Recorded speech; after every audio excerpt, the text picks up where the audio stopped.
Today's podcast brought to you courtesy of Coach Sarah, who said that we really needed to have a podcast about running in the summer. I think we talked about that. We talked about a lot of things. Mostly we've discussed how difficult the summer is in general, which in turn can make running difficult. This outlet that we usually have might not be as much fun or yield the results that we're used to. And that's okay. We like to keep everything in perspective here. Remember, it's about how much the weather sucks. It's about how much more you're dealing with in the summer. It's not about how much less you were than you were yesterday. This is what it means to be coached and loved and winning at life. And the times when we are not talking about the running at all is exactly when we're talking about the running. Hello, everybody. Are you ready to talk about summer running? Hell yeah. Oh my gosh. It's here. We're here. It's literally past the middle of June and we can't deny it anymore. It's not late spring. It's full summer. Memorial Day is long in the background and people are wearing white. That's how you know, MK. I can't fight this feeling anymore. So I want to get out and run. I know. This was one of the first mornings in a while that I looked outside and I was like, ugh, it's cloudy and 70 degrees. And I just know how that is going to feel after like 2 seconds. And there were bugs flying in my eyes. I did find one underneath one of my eyelids at a certain point. Ugh. But you know what? It reminds me of the things that I actually do really like about summer running. It reminds me about how kind of awesome I feel when I run in weather that's pretty gross. And it reminds me that the stimuli are all very different. This could not feel more different than winter running, and I certainly prefer winter running. But I don't know. I've been trying to get away from the way people tend to talk about summer. I feel like all I do is when people write into podcasts with questions about summer running, the answers always start with like, well, it's going to suck, but here's how you can make it suck a little bit less. That kind of thinking doesn't really help me, you know? I just don't really agree with that. I think that presupposing that the run is going to suck, I don't think we're doing ourselves any favors by framing it that way. Did you feel that way before, say, I don't know, April 2016? Well, say April 2016, that's really the time. That's the first time I remember. That's when I started heart rate training. I was heading into summer. And I do remember kind of hesitating to try heart rate training at that point because I was like, oh, well, we're going to go into summer. And then, I don't know, summer running is bad enough anyway, but then I'm going to put on a heart rate monitor and I'm going to have a heart rate cap and I'm going to have to like walk if my heart rate, what? No. So the summer was like trying to tell me that heart rate training was a bad idea for me. But that summer was pretty awesome. And when you started asking these questions of me, like sort of why am I here? Why am I doing this? What are we here to do? And I was like, well, I want to beat my half marathon PR of 1:55. Next question, you know? And and so the idea that like running consistently could get me to that number, and that was what you told me, that got my attention. But what ended up happening is that I just ran all summer. And I ran all summer and I actually wanted to run every day. Even though I lived in Florida, I had an 8-month-old baby who I was frankly scared of spending an entire day with because it was so hard. I was not good at having a baby in the way that I think I expected myself to be good at. I expected myself to just be like, oh, you know, I know all the right things. I think maybe a lot of us experience that having our first children. Well, I think it's complicated because we have been so taught, it has been so imbued, very much so in my generation, but more so in yours, I think. And remember, I'm a decade older than you, which it doesn't sound like a whole lot, unless you're a 22-year-old trying to date a 12-year-old, that's illegal. So when you really give it some context what the average lifespan of an American is 73, 74. So that's a good chunk of time, that decade. And we're now, when we talk about Gen X, Gen Y, Gen Z, millennials, where's that line? We see that this has been a particular period of rapid change, which is to say my generation was the just do it. Just don't give me any excuses. Just get it done. Don't ask why. And I think of it as the who moved my cheese generation of shitty management, where you weren't supposed to question your manager. You were just supposed to maximize what you had until someone admitted. And so it was just clear that the problem was not you. And we are unfortunately, to a certain degree, still kind of stuck there with everyone waiting for validation, where your generation is kind of like seeing through it now. And it's what millennials are getting a bad rap for. Like, they don't want to do all this unnecessary work for no payoff. And you guys are like, yeah. And they're like, and the people generation ahead of me are like, you're so lazy. We did it for no payoff. And you're like, are you kidding me? What are you talking about? So that is in academia. That's in the work that we've done. This was the underlying drumbeat of our life all the way through our professional careers. Meaning, anytime, and I think we feel this doubly as a woman, anytime someone says to you, this is a problem you may face, you say, nah, I can take it. Nah, I'm going to surmount it. There's an automatic discounting of that problem, because your inability to rise says nothing about the problem. It never has. It says something about you. So we have not taken those warnings effectively to heart, because we hadn't really no reward or mechanism for processing and synthesizing them, which is to say, when somebody says, you don't know how you're going to feel once that baby comes out of your body, you're like, yes, I do, the same way I do now. I'm not going to let it change me, or I'm going to love that baby. It's going to be amazing. I can't wait to be. And you just commit and you go and you adjust your attitude, never the plan. Never the plan. So since we don't give ourselves grace, we don't know how to pivot, and we're punished if we do. We're seen as weak. And I say that again, I think it's a lazy, super stupid. I can't judge this perspective harshly enough. Or looking at you and saying, well, I think it's just really sad you gave up on academia. I'm like, fuck yeah. You broke free of the system. If everyone does this and opts out, eventually the system is going to have to change. I kind of like that, which is not to say I'm a total anarchist, but I am done looking at a challenge and saying, I'll do it better, and then running right into it. So what I adjust my perspective as much as I can, accept the challenge, and prepare myself for the worst case scenario, the worst possible outcome. What if I really hate being around my children? Rather than saying, what does that mean about me, that I cannot adjust my attitude, which is what I've always been told to do. What if I can't adjust my attitude and I hate this? Then what? That's the way we've never been allowed to think. How do I pivot? Right. How do I alter?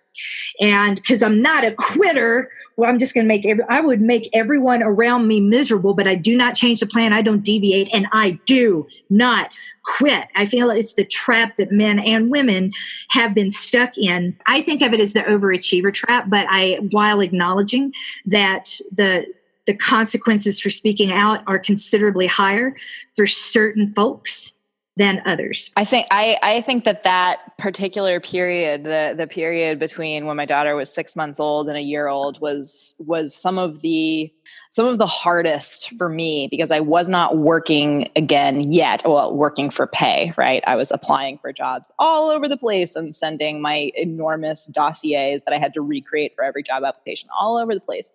I was doing that all the time. I was running at the academia problem and being like, I'm gonna get there if I just, bang myself against this wall enough times. Meanwhile, I've got an 8-month-old who I can't bang against the wall with me. That wouldn't be good. So I'm trying to shield her from everything as I'm throwing myself at this career. And then also at the same time, feeling like I'm not doing enough of the right things for her. And if I'm not doing enough of the right things for her, then that's where I need to focus. That's where I just need to try harder. And then there's running, and running's supposed to be this thing that I do for me. But what it really was for me at that point was just, God, wishing I could be my old self again, wishing I could be my old running self again, wishing that I had some of the life back that I was never getting back ever again. It was a really hard and scary time. And I honestly didn't know if I was going to be able to keep running, because I had done Couch to 5K, and everything still hurt. When I ran my last workout, was like, congratulations, you can now run 5K, go do it. I didn't have an actual 5K to run, but I went out and ran 3.1 miles without stopping, and it hurt so bad. Everything hurt. I had followed the plan. I had done everything that my little app said to do. And I was like, well, if Couch to 5K couldn't get me running without hurting, then maybe this is just not for me. But then I ran for an entire summer. And it wasn't just living in Florida. I lived in Florida for the first third of the summer. Then I drove to New Hampshire to teach, to actually be away from my kid for like 3 weeks, which was a whole nother story. But it was part of, grasping at straws to like build up the dossier, do more teaching, get back into contact with the classroom again, really get to a point where I am hireable again. And then I flew to Montana after that to spend 10 days with the baby and my mother-in-law without my husband. My mother-in-law was going through a pretty rough time. I was going through a pretty rough time, and Roz was a baby. It was it was not a great combination. And then I flew back to Florida. We lived there for about 2 weeks. We moved from Florida to Boston. And once we got there was no furniture for 3 weeks because our moving company had scammed us. So this was my summer of 2016. And I didn't, I seriously, I can, when I kind of say it all out loud, write it all down and think, wow, I survived all of that. And I didn't miss a single run. I was running really easy. I was learning what easy running felt like, and I was kind of waiting for it to suck, and it didn't. So this was the training cycle where I had talked to you and said, like, all right, what are we doing? What are the goals? What are, what motivates me about running? What's going to motivate me to go do this?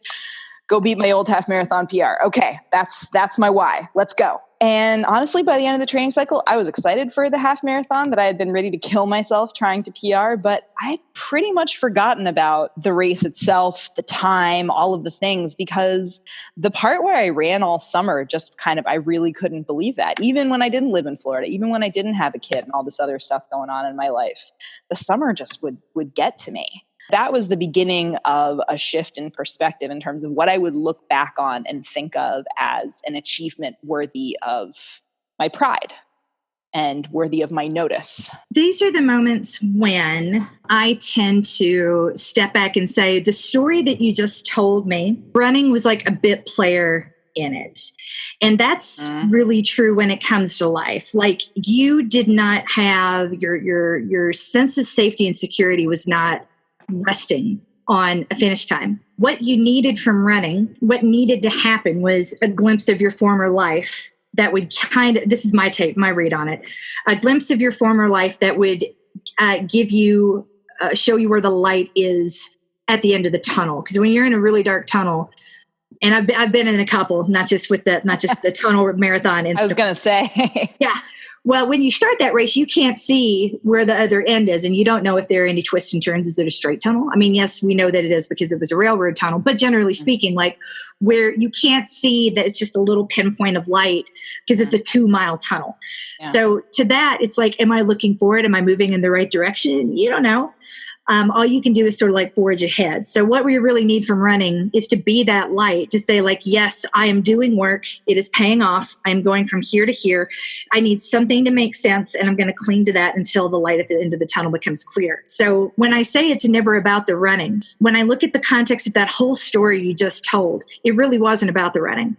Mm-hmm. But in the middle of that, well, I mean, who could you talk to that would be validating, and what could you talk about, right? So I get, when I say it's never about the running and people are calling me as a coach in office hours or reaching out, and they're really upset about the running not working, that's usually a symptom, or the work not working. That's a symptom. It's not the problem. The problem is very rarely the plan. You know what? I have been doing all of this work for academia. I did everything right, and I still don't have a job, and no one will tell me what to fix because I will do it. I'm doing all this work, but I'm clearly not doing the right work. I'm not in the right place. I can't. All of my efforts are kind of misguided. This mom thing, I mean, it's not that I don't want to be a mom, but I don't like being only a mom. This is not what I prepared for. And the last thing I want to become is, quote unquote, only a mom because I couldn't find a job. Mentally, I can't live with that, especially after all this work. I'm in so deep now. If I don't get a job, psychologically, I'm not going to be able to handle it. And I don't want to think about the consequences for my kid there. Now, not to say this is every person, but rather this is what I hear in the story that you just told me of someone that never intended or actively sought out to be a stay-at-home mom. And in the process, realized if this becomes my day-to-day, who is really going to benefit from that? So there's a lot. And who do you discuss that with? Where do you take it to? Your husband can't fix it. Your friends can't fix it. Your mentors might be able to do something. A career counselor. I've never met a career counselor that knows a whole lot about academia. So the one person you really have to talk to in the midst of all this, it's just your run buddies, because there's no consequences. You see them once a week, right? A lot of my run buddies, by the way, are not super close friends by design. I don't want them inserted and plugged into the other areas of my life. I want to be like, because if they were, then what happens on the run does not stay on the run. And I like that. I'm not even Facebook friends with some of the people that I ran with for decades in Hong Kong and Tokyo and elsewhere. And I don't want to be. They come up in like my friend suggestions, but I'm like, I don't want to know more now. Or I know too much. I know what's behind that picture on Facebook. So I don't need to be seeing what you present, which isn't to say everyone does something fake, but I mean, how many of you ever had a fight with your husband and then like put it on your Facebook page? It's not normal. And I would argue that that's not always, that's not okay. It's probably not real healthy for your marriage or the friend you're having a fight with. So on one hand, we can be like, everyone's really fake on Facebook. On the other, it's like, but if they were really honest, would you ever go on Facebook? Like you just wouldn't make friends for fear of what they'd say on Facebook. So I feel like, your attitude going into something really, really matters, whether it's Facebook or a run. If your head is not on, if anything can amplify those feelings that you have. So as the runs continue to build up, or you continue like that kind of worked, maybe it didn't get like the result that you needed, but what we were doing, your work was always validated every step of the way. And I think that's really right. What matters, right? Because you're only going to talk to me about the running, and you're going to shut the rest down. But when I hear the angst in your voice, I'm going to be like, actually, I don't think we're talking about the running at all. What do you really need to get today? Tell me that, and we can figure that out. But I can't make your life better. I can't change any of these factors. I can give you a really terrific coping mechanism that's gotten me through some really dark shit. To that effect, we can do that in summer as well as we can in winter. So when people get all worked up and negative about summer running, I'm like, you are still getting the meditation. You are still getting the alone time. This can still be a force for good and something really positive, but it's going to depend on your perspective going into it, where my paces, and I've been accused a lot of like, you just have an answer and an excuse for everything. And I'm like, well, if the only answer you're going to accept is that you suck, you're going to have to find a different coach. That's just not how I operate. I like reality. Reality is great. And reality is you're going to slow down when it's hot. And that, if you really can't handle it, then we need to find a way to mitigate that as much as possible. Right. Knowing that about yourself is self-awareness. It's not lesser unless you're trying to stare down the suck and turn it into and convince yourself that you don't feel what you feel, or that you shouldn't feel what you feel. It's shaming to live in the should. Nothing good ever came out of should. So don't. And that's where I was really excited when I saw your show notes today, because I'm like, this is really where the conversation needs to begin. Like, not talking about the suckage, but let's talk about the beauty. Because you know what, you can piss anywhere you want to piss. My daughter has proved that to me, not just my son. They stopped outside of church today, which was awesome. I love making friends. And my God, we had that yesterday afternoon at a park. It was so fun. It was her and her friend. Yay! Because why can't we do it just like the boys? It's a great question. Yeah. And I'm like, you know what? I can't argue with that. Go ahead and pee. Yeah. It's fine. Also, what am I supposed to do? Like, walk 7 blocks with you to the nearest place where I'm going to have to like beg to let you use the bathroom? Right. My choices are not great. Put bathrooms in public parks. People who are in charge of this would really help us. This would really, not only those of us with children, but also those of us who are out there running in the summer who might like a clean bathroom every now and then. Wouldn't hurt. Or like anyone walking their dog. If the dog can be here, why can't I? I cannot answer that question. Yeah. 100%. So, as far as I'm concerned, puppies and kids are just kind of fine. But there you go. Do not invite us into your backyard unless you have a toilet all there like the hell. Oh my God. Really quickly, because I don't want to get too far off track, but Roz's birthday party last year when she was turning 3, it was so funny because like all the kids in her class were potty training kind of at the same time. So there was a cluster of birthday parties outside at parks, and all the parents would show up with their portable potties, and we would just put them in a line. So that I love it. And we were kind of laughing at ourselves because we were all so, okay, we got to be prepared because what if the kid needs to pee? We got to, like be there and make sure they have a place to pee because we're not going back to diapers. But we all we just understood it. We were all in it. That is an embrace the suck situation right there. It is not meditative like summer running, but it works. But that's not even embrace. So embracing the suck, the way that it's usually presented is this is terrible. It's going to be terrible. So I'm going to bust at it like a Roomba. Mm-hmm. And I am not going to bounce. I'm just going to sit there and go back and forth in the same place until it moves or I bleed out. And that's really I'm going to choose the hardest path because only pussies take the easy way, or whatever thing that you have been challenged. And that's a product of conditioning, right? Do it like a girl, throw like a girl. We're going to make it easy on you. Take the mommy track. So we reject the easier because it's no, I'm just as good as everyone else. Unfortunately, in most situations, that requires the woman in the room or the minority in the room or the person of the non-binary conforming non-heteronormative human in the room to take the hard way the person with the least power in the room, essentially. Yeah, the person with the least power has to do the most. Yes. Just to stay in the room. Yeah. And we're so accepting of that as normal that we don't really know when to turn it off. And if you can't turn it off with a whole bunch of moms and laugh at the fact that you know what, that dog's peeing over there, my kid's pee is really no different, right? Right. And all you need is one farmer. God made a farmer. Thank God for farmers. Make friends with the farmer, make friends with the veterinarian. And they just let them talk to each other in front of you while your kids pee and everything is going to be fine. Because those conversations go on for a while. It took me 2 hours to get out of one this morning. I know this. Oh my God. It was an amazing conversation though. Sometimes you just got to hang in for those conversations and let them go where they're going to go and just kind of be present and listen. I kind of love when that happens. Yeah. As long as I don't have to pee. Especially if your kids aren't bothering you. At that point, when everyone's it's really quiet, should we go downstairs? I'm fuck no. No. Why? They're know if there's a problem. They will come upstairs when they need me. And between now and then, what's the worst that can happen? Someone poops on the carpet? Very quite seriously, you've got 4 dogs, 2 cats, a rabbit, a hamster, and 3 birds. If you were seriously worried about poop on the carpet, we need to look at how you live, not who you invited over. And I'm sure they didn't actually poop on the carpet at the end of the day. But everybody laughed about that, and they were oh, that's a good point. And then the farmer spoke up about how it's actually easier to get poop off of carpet than pee, and then that set off a whole conversation. And then the morning just ran away with us, which was kind of amazing. Meanwhile, the kids were totally fine for a good 2.5 hours while we had brunch and laughed and was wow, this is the best Father's Day ever. That's so awesome. It really is. It's a huge change from the age when, Roz was climbing all over me all the time. She wanted to be held and then put down and then held and then put down.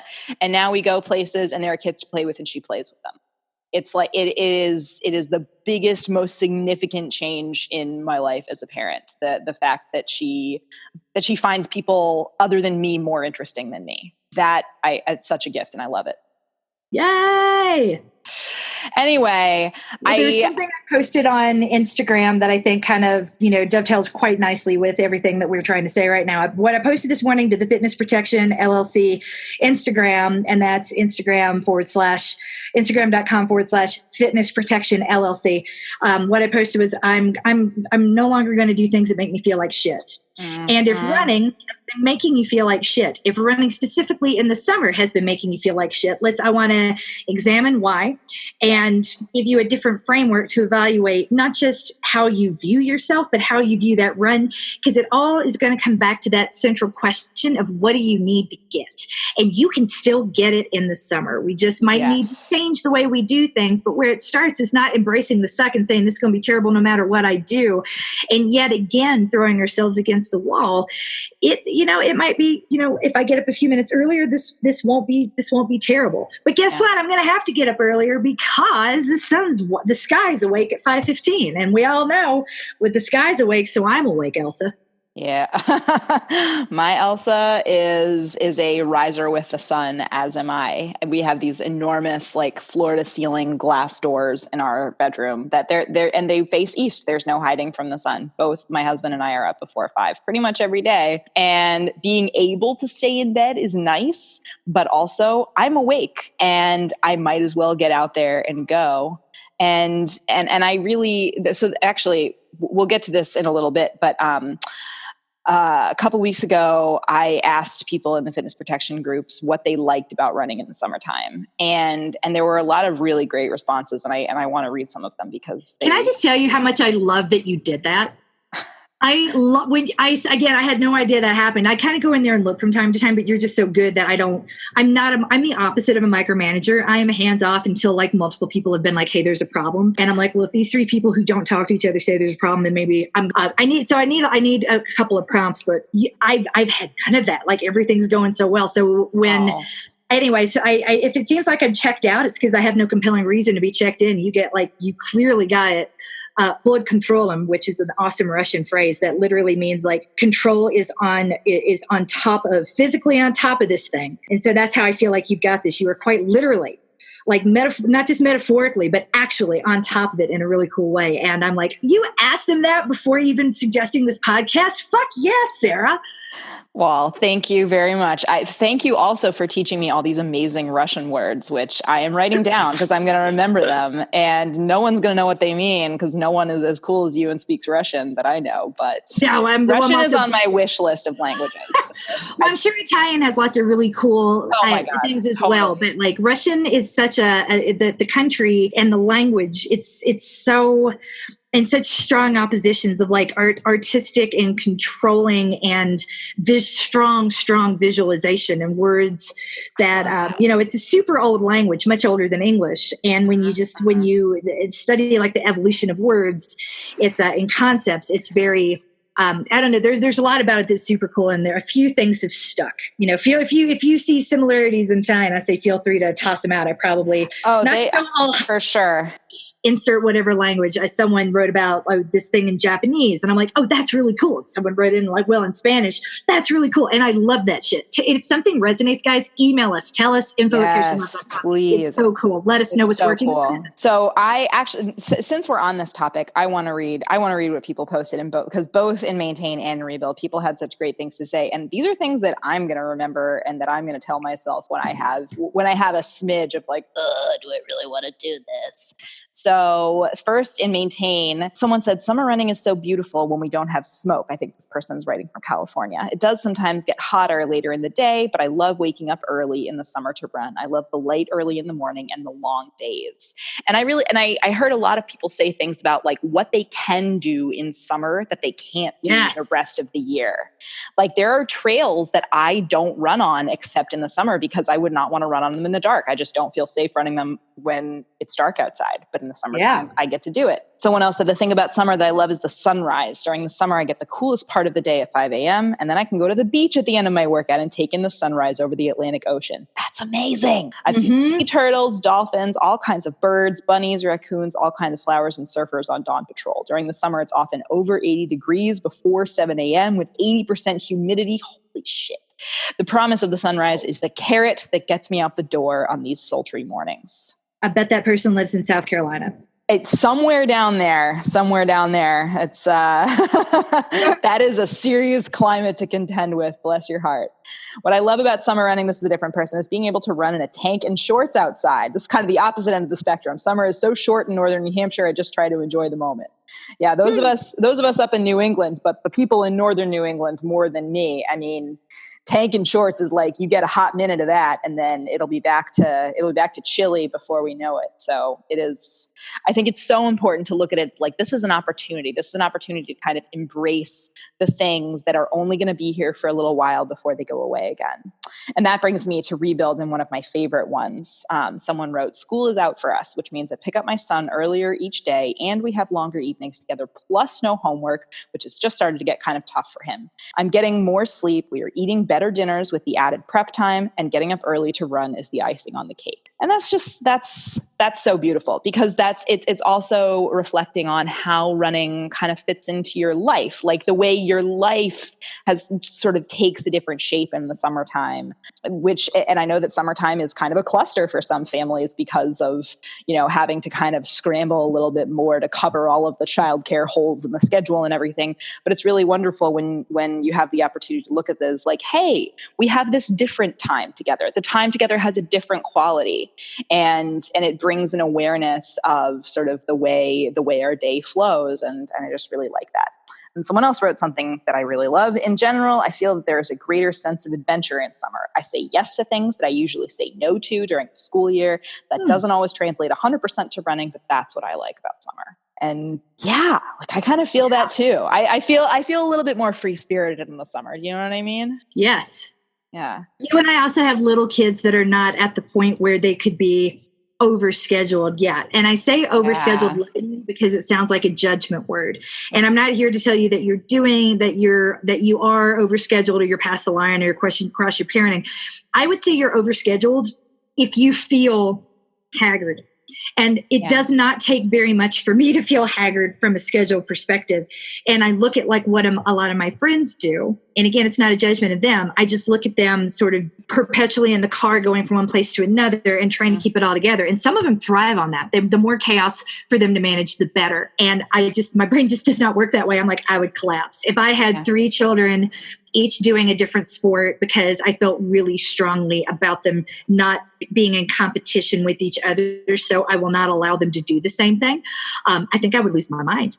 And because what do you do when those kids are 7, 9, and 14 and they're all in different leagues with different, it's just like, oof, you almost need it like that schedule makes my brain hurt. And I haven't even looked at it, you know? Yeah, and it's so easy to get there now. Without meaning to. So I say this right now, you and I still have to admit our privilege a little bit. No, 1, we can't afford childcare. Yay. Yeah. 2, we have great childcare options available to us that we can afford. Yay. That are safe. But also our kids are little and they don't have a lot of defined interests yet. We still are in control of what they do.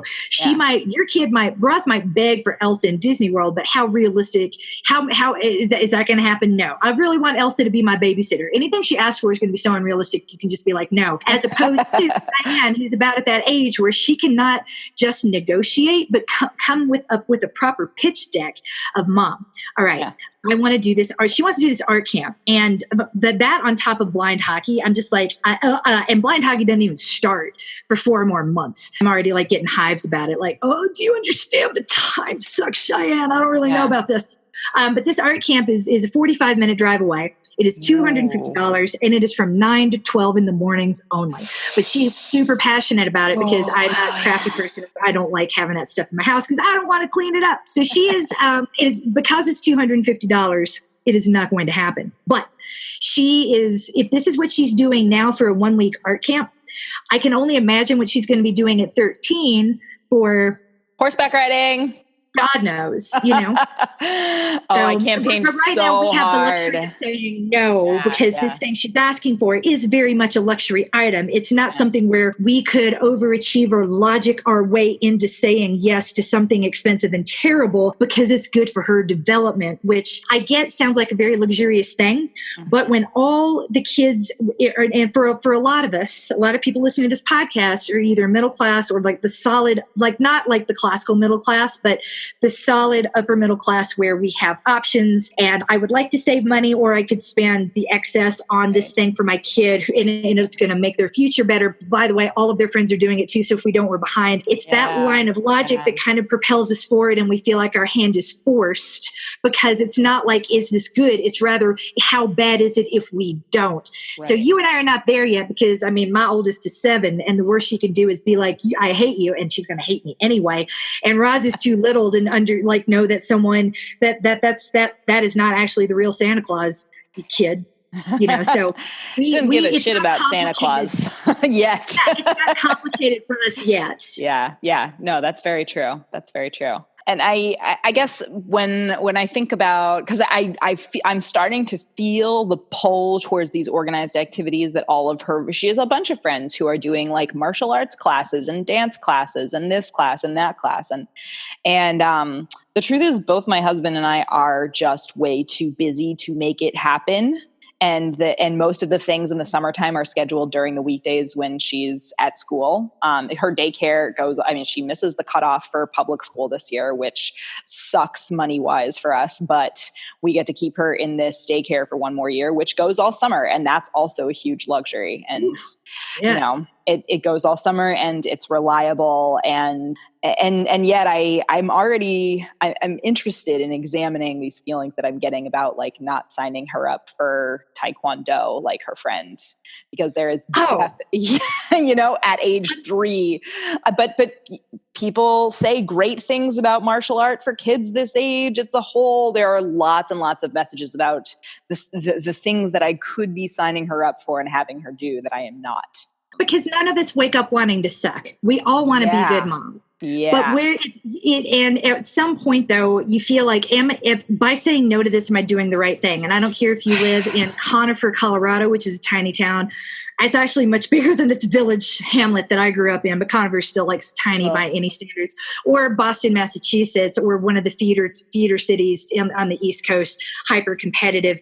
There's always like, am I doing the right thing? Because everything that we're doing now, and the options are so different to the options that we watched E.T. last night. Do you remember E.T.? Yeah, I do remember you know how unrealistic that is, aliens aside. Okay, do you remember like how the movie kicks off? No, I don't. I haven't seen it in ages. Do you remember how old the little boy Elliot, how old would you guess he was in that movie? How old is he supposed to be? His older brother's 16 and has just started driving. He's like 10, right?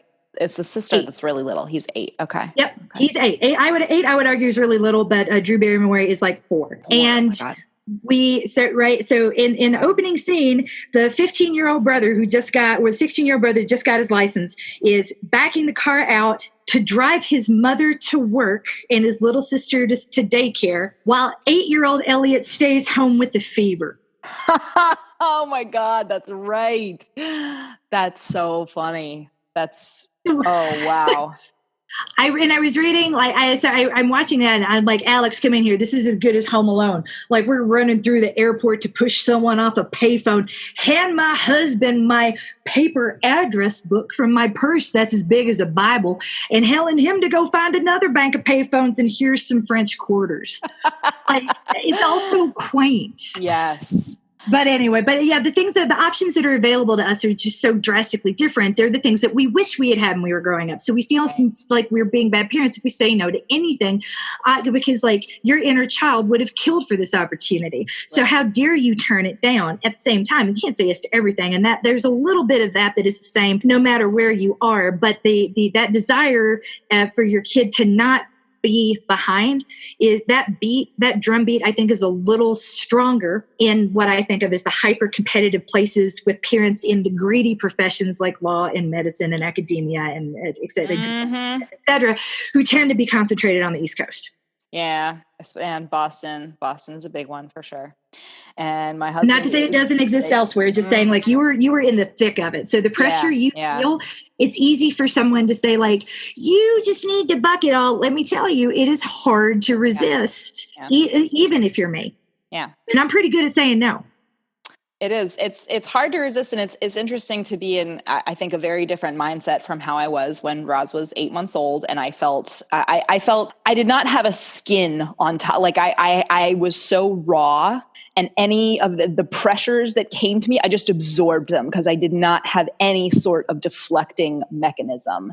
And my skin is growing. You know, it's getting a little bit. The filters are getting better, and that is enabling me to kind of receive things and examine them a little bit more than I used to.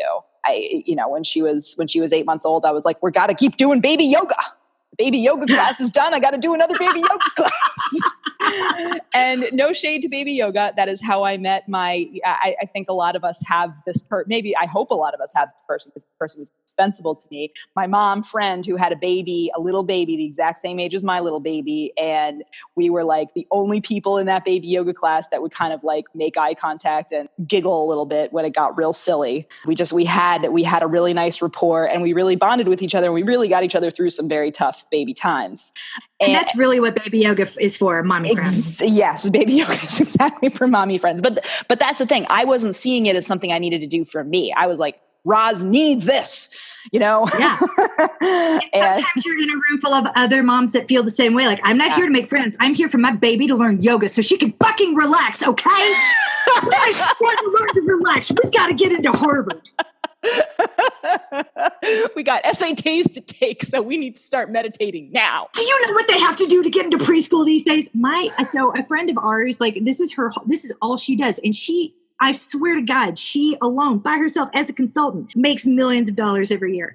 And we are just kind of like, well, we are doing this wrong. And all she does is help kids get into preschool in Manhattan. Wow. Oh man. That's Manhattan. it. Oh yeah. Oh yeah. We talk about this hyper competitive stuff, but this is the stew that you're around. Yeah. And a lot of, I saw a meme the other day I don't really follow a whole lot of mommy Instagram stuff, but I think a lot of people that follow me do. So Instagram's AI algorithm keeps showing me mommy pictures in the search page.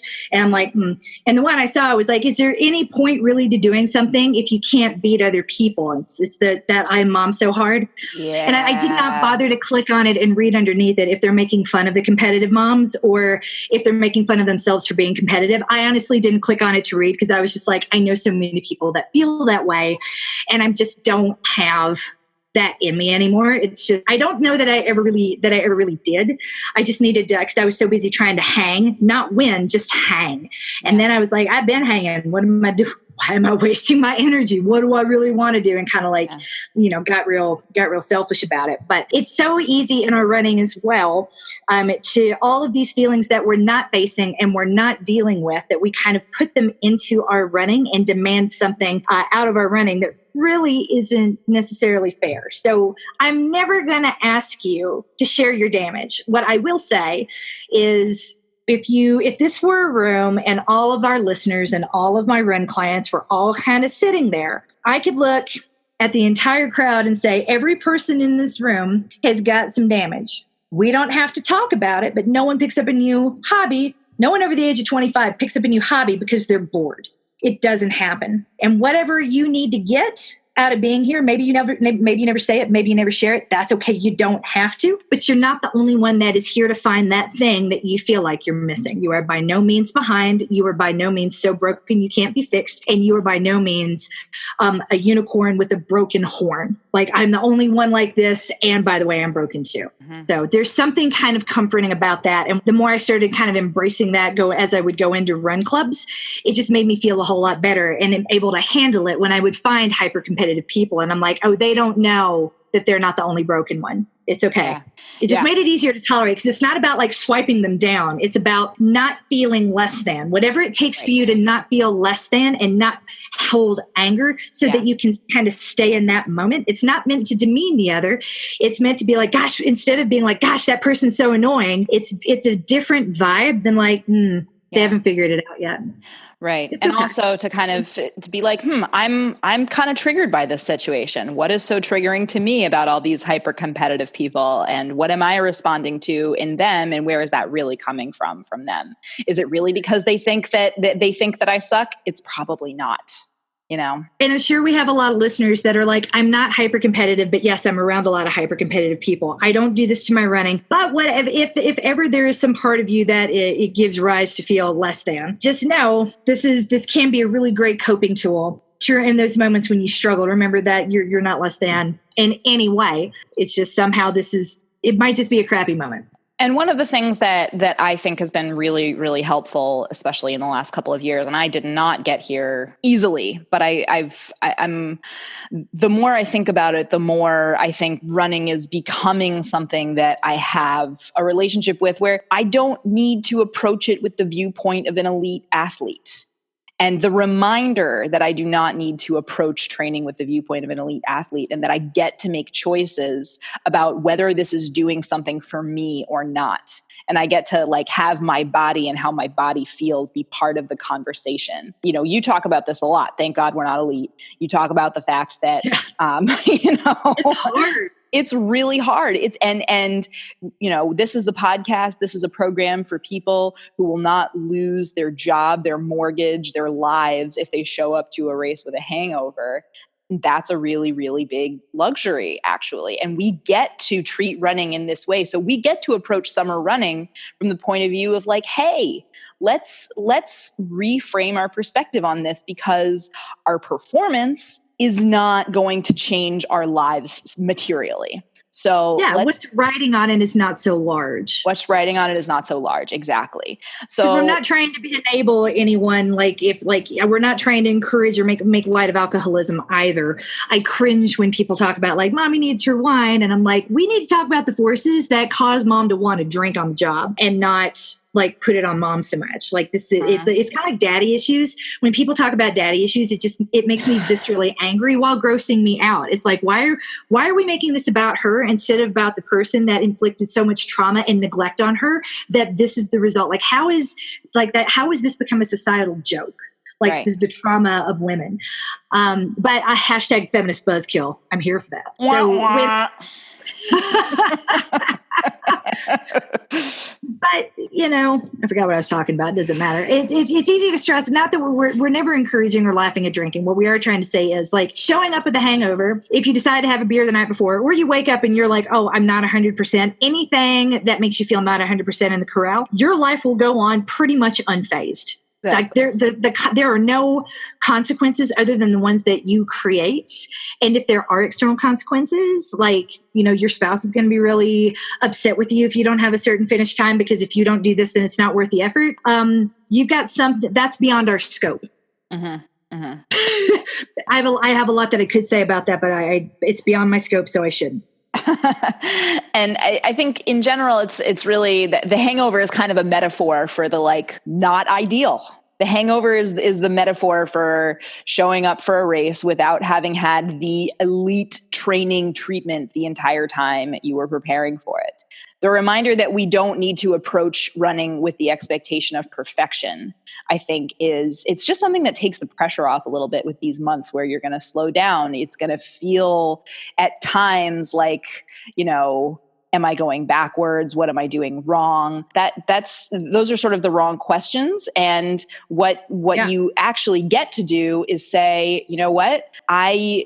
I'm doing this. I'm doing this all summer. I'm getting stronger because I'm going out and running in hotter conditions. This is like athletes who train at altitude.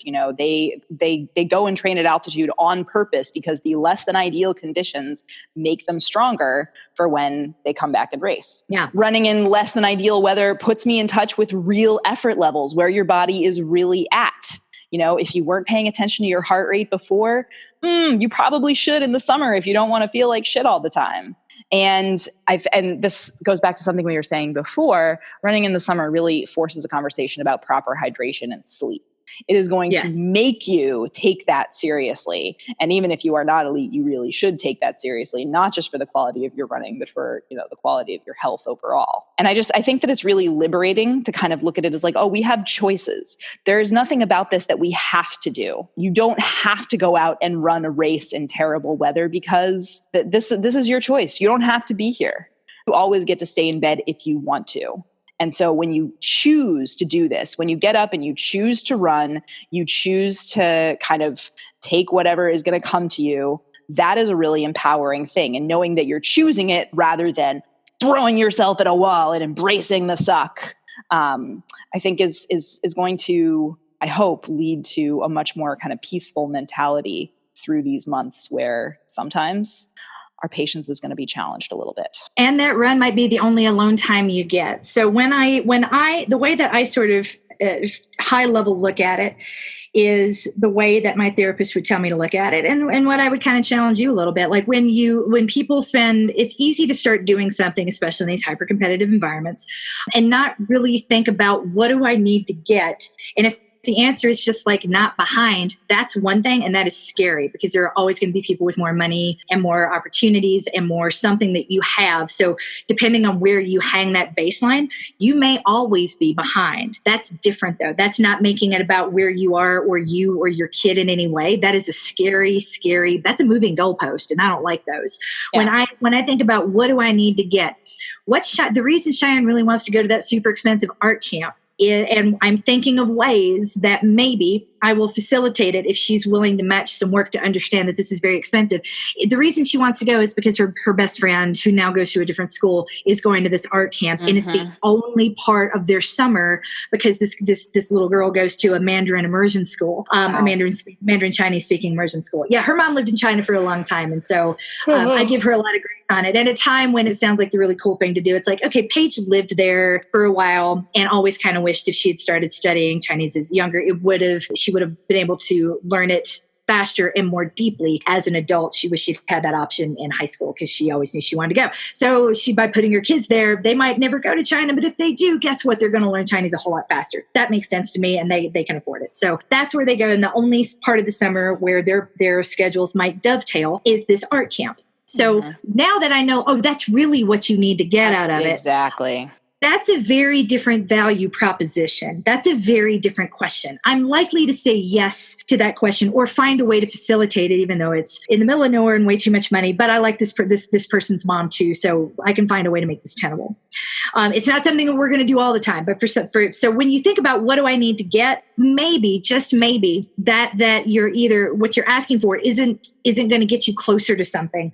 Like, you really want to do this, you want to join this lacrosse team. What are you really going to get out of it? Let's talk about what the costs actually are of the schedule and the family time. And this means we can't take this vacation. When we look at the things that we can't do, then what will lacrosse ever be worth all the things that you're not participating in elsewhere? And if the answer is yes, that's one thing. But if we're taking away so many other things, then what you're putting on lacrosse, look, it is never going to meet that standard. Nothing against lacrosse. I just, all the moms that I know who's like, they all kind of like hide from the lacrosse coach in town because it is such an all encompassing sport. There aren't that many teams and you're traveling all the time. And it just adds up really, really quickly, but it's terrific. And why would you say no? Because all the kids love it. They go crazy for it because this coach is so great. So again, I say all this lovingly, like what do you need to get out of it that would make it worth it? Because it would suck to be, several $1,000s and several thousand hours into your summer and realize that no one really wants to be here doing this thing. Yeah. So, and the same could be said for running. When you're miserable and you hate it and you can't find any way to embrace the suck, the problem might not be you. It might be what you're asking of that event. I kind of like running in the summer. I like it a lot because you know what? It's the only time I wake up and I'm kind of excited to get out the door. Like, I'm going to do this now before it gets hot and have my me time. Yay. And then I'm going to get coffee and come home. And there's no other time of the year I can do that because my sitters are always on time. My sitters show up at a little before 6. They're always on time in the summer. They are never on time in the winter because it's so hard and dark to get out of bed. The hard thing about the summer is that's better in the winter is the evening. Everyone follows because it's dark early. Everyone goes to bed at the usual time. Right now, and it's one of the reasons that everybody that's in fitness protection has noticed that I slacked off last week showing up to do the videos. And that's because I couldn't get alone anywhere to do them. So either we're going back to really messy stuff where I might or might not be able to cue you, or we just kind of give it up for a month or two and then come back in the winter. Because when I made this plan, the plan made a whole lot of sense. It was dark. Everyone was going to bed. Now, no one is going to bed. They're in my bed watching them. Or they're in their bed waiting to hear me walk up above them, because if I walk above them, then that's almost like the bat signal, like everybody upstairs. So oh my God. It's like I'm hiding in one place upstairs where I can't film, or because the light's just terrible, like you wouldn't be able to see me, or I'm downstairs with all the kids and I can't finish a sentence because they're all playing in front of the camera. So everything plans that seem good in the winter can go to hell in the summer. But you can also mornings. I never get excited about mornings in the winter like I do in the summer. So rather than stress out about the evenings, I'm like, you know what? It's summer. I don't have evening anymore. Mornings. And if you're not a morning person, that can be tough. But maybe what you need to do is sleep with that. This is what I do now. I sleep with the shades open. So when that sun's awake, I'm awake. Yeah, I think that's really, really valuable. Looking at what you need to get and being really honest with yourself about am I doing this because I feel like I have to, and is it making me miserable? And if the honest answer to that is yes, then ask for help. Seriously, I'm in the Facebook groups every day. I post those daily posts for a reason. And the reason is because I want you to talk to me if something's not working and you need another set of ears. You need someone else's opinion. You need 15 other someone's opinion.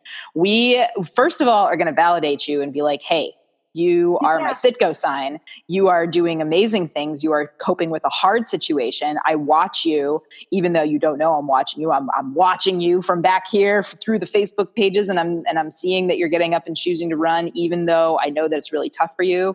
And I just really admire you. And I want to help you feel better about it. And I want to help you want to run, choose to run, feel like and feel like it's a choice that you're making and something that is bringing something to your day. That's what I want for you this summer. That's what I want, and that's what everyone else in the group wants for you. And we will help you figure it out. There have been some, especially in Maintain, there have been some like hundreds of comments days in the Facebook posts. And that is because people care. They really want to jump in and hear what you have to say and validate you. And I love what I see whenever someone gets in there and just says, like, I see you, I hear you, and how can I help? And we really mean that. Totally. I mean, we've all had those days. We've all had those summers, and sometimes we're talking about the running and sometimes we aren't. Yeah. And that's okay. You don't have to. I know that I can be a little touchy-feely for some people and like, what are we really talking about? That's 20 years of therapy coming out there. And also, if I don't know what we're actually talking about, I can't fix it. But I can say that what do I need to do to be faster in the fall? You need to not stop in the summer. You need to keep going, because a 140 run physiologically is the same, no matter if you're doing an 18-minute mile or a 14-minute mile or a 7-minute mile. Physiologically, it serves the same purpose in that body. If what you need to see is a faster pace, then I know that is just a lot of conditioning and programming, and it doesn't feel like progress. And it hurts me. It breaks my heart. And people are like, but I just haven't progressed in here. And I'm like, oh, but you have, babe. Let's look at your Strava. Look at the miles. Look at the consistency. Look at the ground you've covered. Like, imagine what you could do if you were just as consistent about strength, because that little bit, it adds up so quickly. If you look back and you realize, hey, I've been running more than I ever have in my life. I've been more consistent here than I have on any other training plan. Then better is going to come. Like, there's no guarantee that at the end of the perfect training cycle, you're going to have a perfect race day. But here's really the way to look at it. When you to your point about people coming to Boulder and coming to altitude in Colorado Springs and Flagstaff to train at altitude during the summer, those guys are like the hyper competitive parents. They look at what their competitors are doing, and not everyone's very open about their training runs. And even those who are open, they're only open to a point. You don't know what days they're doing drills, how they're combining it, and there are so many moving pieces in the day of an elite runner that even those that are kind of showing, they're still not showing their trump card. Right. But there is no secret sauce. Like the secret sauce is consistency, that they keep going and they keep doing, but there's always going to be that eye out of, I can't let my foot on the gas, because my ability to make money, my ability to win, my ability to progress is contingent upon everyone else too.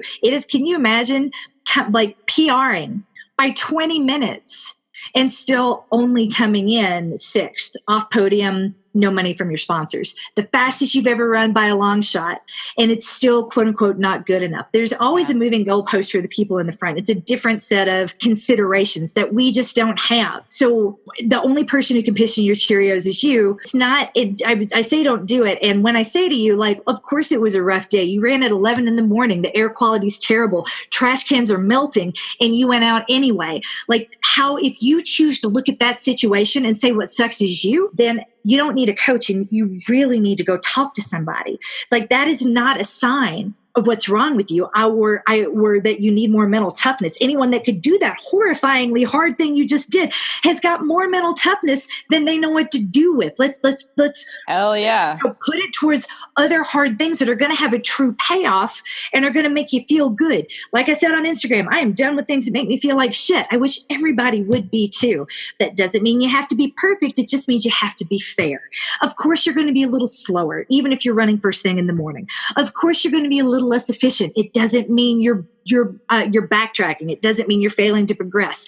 If you go out there and you can't get a good deep breath, that's probably because of pollen in the air, not because you're backsliding or defective. If you make it all about you and what's wrong with you, then nothing truly is ever going to be right. I feel like that's a mic drop moment right there. Yep. And I think